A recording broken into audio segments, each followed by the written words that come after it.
And I'm just going to tell you what kind of break we're taking. Francis J.S. Gustin here, creator of Friends of the Reach. How you doing? I'm from Houston, Texas. I was born in Red Bank, New Jersey. I grew up on the west side of Houston. I still live on the west side, but not with my mother. And yes, I do go naturally into a Jersey accent.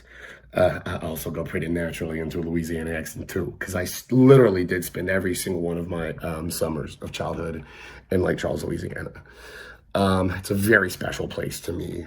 And it lost some of its specialness. The entire state of Louisiana lost some of its specialness to me for a while until my cousin, James, reached out to me just on Friday night. I had been in New Orleans with my daughter and was not able to see any family members while we were there. And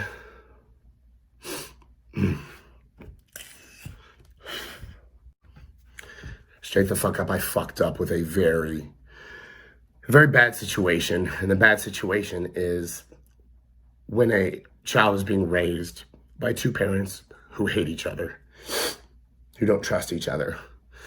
And look, I tried to say I was a good dad for a long time. I did the best I could, but I really haven't been a good dad since 2010, I would say. That's when I went to jail. I went to Brazoria County Jail. And after that, I began a very, very dark and long journey that I just came out of this summer.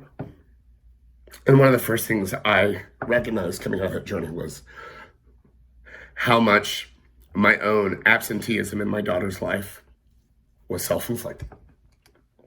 So the first thing I did was I quit drinking and quit doing hard drugs. But I still smoked weed. I will always love marijuana. I had a very pretty awesome Houston police officer many years ago tell me that he'll always be a member. He just can't pay the dues anymore. And essentially that's what's going on is I'll always be a member, but I can't pay the dues. What I can do is CBD. But Friends of the Reach was born thanks to Preston Jacobs and his channel, Rereading Ice and Rethinking Fire. Because in the last 10 years, I have had many, many years of sobriety. And I mean many individual years, such as like almost the all of 2017, a really large chunk of 2016, most of 2012, but all those times that I wasn't sober, I was not the man I was supposed to be. I also wasn't playing music. I wasn't really writing. I was just, probably like some sad sack fuck playing video games and shit. And I worked in an industry that is unfriendly, and that is the live production industry. It's just unfriendly, especially right now. Why am I saying all this? This is the first time I've revealed myself on Friends of the Reach because I'm not hiding anymore. All right? I'm done hiding. My name is Francis J.S. Gustin. I'm a filmmaker. I am a father. I am a brother. I am a son. I am a firstborn son of an evil, evil former LERP of the Vietnam War who got out of it because he was just too good. He was starting to like it. He was also a Baptist preacher in New Jersey who fucked my mom when, a member of his fucking congregation, because Protestants don't have parishes, they have congregations. They congregate, but they don't know what it feels like to perish, okay? As Catholics, we know what that fucking feels like. Just like the Jewish people know what it feels like, just like the native people, all native peoples know what it feels like to perish. And I strongly believe that there was a design out there for me to die at my own fucking hands. Look, I'm white, I'm 38 years old. I've struggled with drugs. I married a stripper twice, the same fucking one. And when you're a musician and you were Kurt Cobain's biggest fan the day the only brother that's ever truly understood you and loved you told you, that dumbass you love so much killed himself, well, you have a different sort of take on the world and on music. I once told Burt McCracken of The Used, who is my age, I said, how old are you? And he said, 27. I said, straight up, man, me too. I said, look, we can't die, all right? We cannot die. This is all I said to him. I said, we can't die, you and I, all right? We've got to be 27, man. And now, thanks to Heath Ledger, you know, we've got to be 28, okay? We got to be 28. You know what he said to me? Fuck Kurt Cobain. I don't know him shit. Yeah, you do. You dehydrated Jack Black fuck. You owe him much. We all do.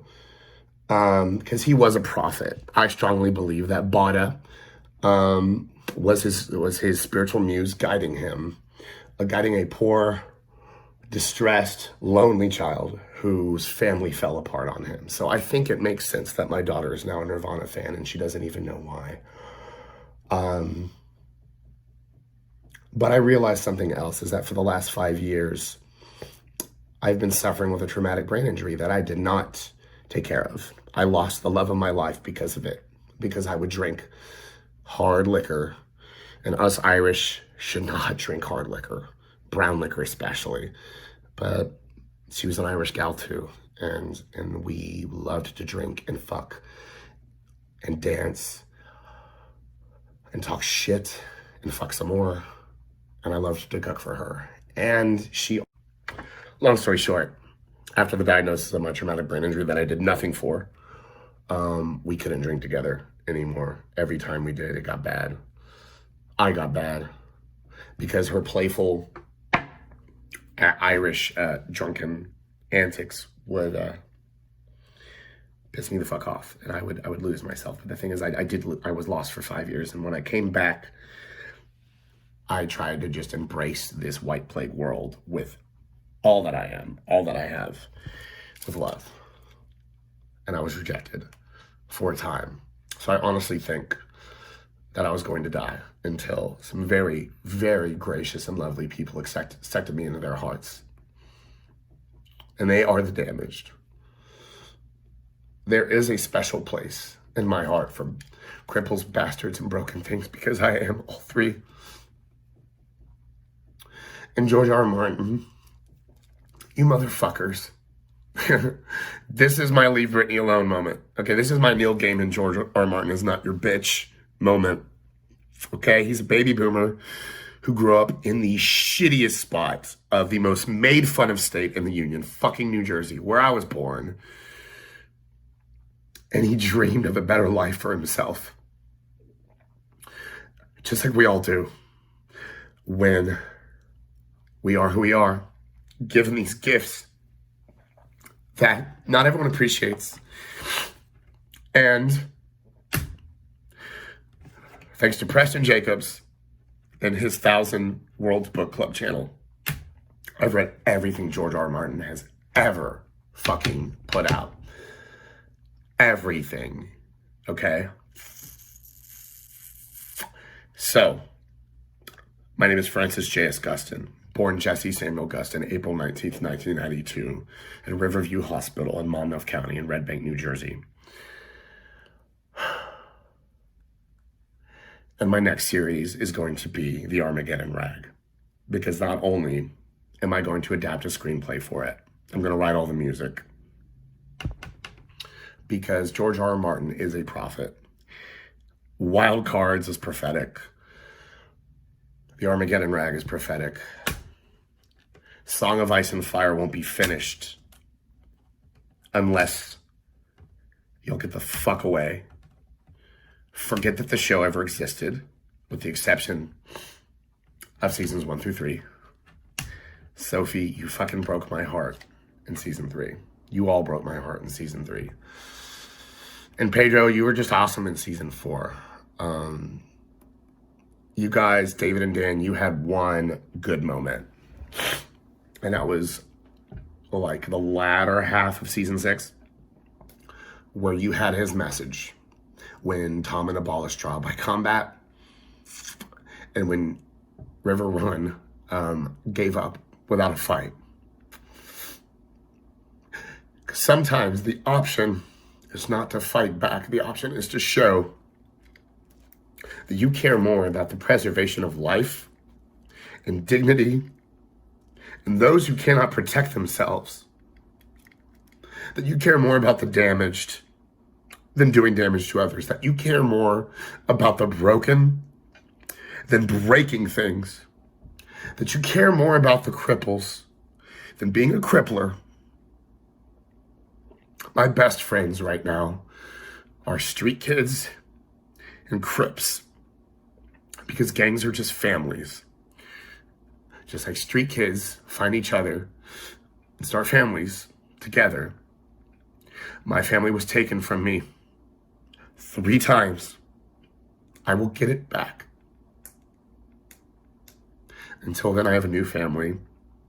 I have a new channel, Francis J.S. Gustin. That's my filmmaker channel. I have revolutionized the theater because the theater is gone. It's not coming back, okay? There will never be a Globe. There will never be a Broadway again. Not the way you think about it. So I'm going to go ahead and make video plays, and I'm in a new band, and the next screenplay that I'm going to write that is intended for the big screen, however big that screen ends up being, is the Armageddon Rag. And it's not going to be a bunch of bullshit fucking Grateful Dead footage. Because look, I'm not a fucking hippie, all right? I'm a white gangster, a punk rocker, a swamp rocker. I'm from the fucking dirty third, man. I grew up on Scarface, Ghetto Boys, and fucking Offspring, and fucking Weezer, and rap rock, man. So I ain't your boy. I ain't like that. I'm a child of the 90s, and we lived through the most nihilistic decade of the 20th century. And here we are now in the most nihilistic decade. Well, I think the Trumpians have tried to make it a nihilistic decade, but too many people have said, go fuck yourself. Love is where it's at. And I love you, all of you. I've got love in my heart, but motherfucker, don't think that makes me a pacifist. All right, I'm not a pacifist. I'm God's junkyard dog. All right, I've accepted that role. Just like I've accepted sobriety and accepted that some people will never change, especially privileged white people, and that is what the theater is. Privileged white people. Privileged Protestant white people. Okay? And look, I'm glad, I'm very, very grateful that the corruption within my religion was exposed and continues to be exposed and dealt with. Because hurting the young, hurting the innocent, hurting the blind, hurting the crippled, hurting those who have nothing makes you less than nothing. But I'm also glad that we're finally starting to see that shit in the other sects of Christianity. Because look, one Catholic and Apostolic Church. There's one Catholic and Apostolic Church. Just like there's one America. And it is 3 continents. And we have lost our godliness, our spirituality, and our love with the idea of border walls. Take down the walls, abolish borders, spread culture, spread music, spread love, integrate, and then expand. Let us have our own golden path where we are a global people. All right? So that's what I propose, is while I'm getting ready to write an Armageddon Rag screenplay and music, some of those videos and songs may be showing up here. Some of them may show up on Francis J.S. Gustin. I don't know how I'm going to do this, but we're doing something special. And I would just like to thank Preston Jacobs and George R. R. Martin. You are both prophets. Preston, the couple times we communicated on Facebook all those years ago, Facebook's evil. Mark Zuckerberg's evil. Meant a lot to me. I understand that you probably get thousands of Gmails and you didn't get mine, or you haven't read it. I can't imagine that you would read it and not see it. I did my Fever Dream series because I knew you would love it. And that's what I do these days, is I reach out, okay? I just told people recently, never meet your idols. Look, don't meet them when you're working for them. Meet them when you're working with them. All right. So, you're not going to see Cousin Zab for a little while. You will see Junkyard Joey later. Joey and Zab are going to piss off. Your Uncle Jackie's always going to be around because I am Jackie D Monstrosity. Okay? That was originally going to be a stage name for a very dirty, drug-inspired stand-up act that I was going to do 10 years ago. Instead, he became your uncle. Father to many. Cousin to the junkyard. And life is good. People are good. The world is a beautiful place. This will be the last time you see Zab's Corner. All right, I'm moving. And I'm moving on and I'm moving up. You deserve all the love in your life and none of the hate. So stop hating. And remember, broken people fix people. They don't break people. Evil people break people. Okay? Solange.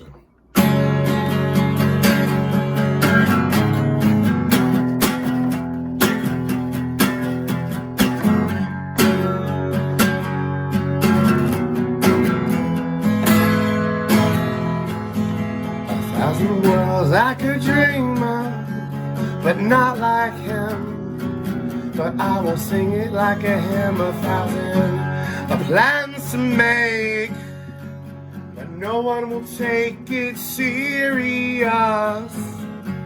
The world has changed,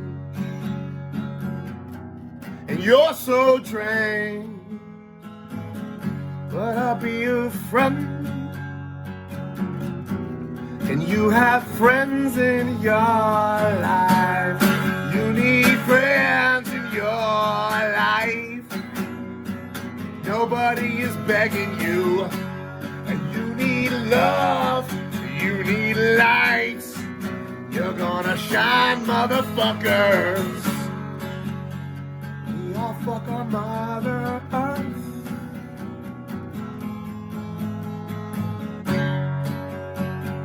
So what is all of this worth? Congratulations on being a dad, Preston. Carmine, read a fucking book. Stop playing video games. Stop reading books based on video games or comic books. And go and meet your people in your new Midwestern community. They might surprise you. By and large, they're Protestant dicks. Bye!